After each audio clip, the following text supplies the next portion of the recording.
Siz müəllimlərinizdən həm təhsili almaq üçün bütün onların biliklərindən faydalanmalısınız. Həm də öz gələcək həyatınızı qurmaq üçün müəllimlərinizdən nümunə götürməlisiniz. Valideynlərinizdən, qohum-əqrabanızdan, ağsaqqallardan nümunə götürməlisiniz. Onların yaxşı məsləhətlərinə qulaq asmalısınız.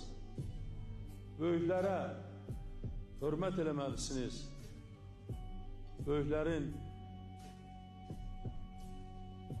sözlərinə riayət etməlisiniz.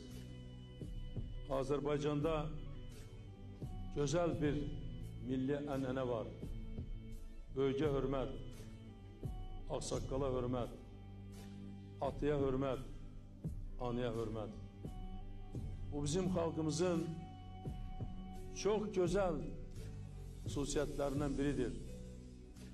Bəzən xarici ölkələrdən Azərbaycana gələnlər gənclərimizin özündən yaşlı adama nə qədər hörmət etdiyini görənlər heyran olurlar. Bəzən də təəccüblənirlər. Doğrudan da bu gözəl adətdir, gözəl ənənədir.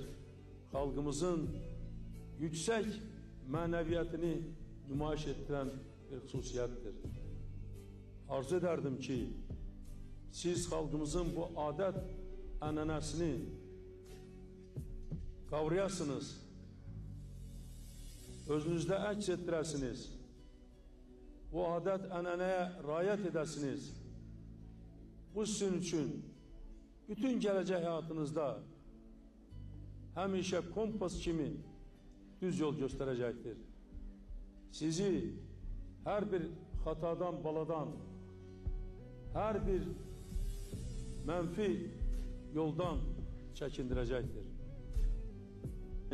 Hiss edəcəksiniz. Bir də sizin bayramınızı təbrik edirəm. Sizə xoşbaxtlıq arz edirəm. Novruz bayramı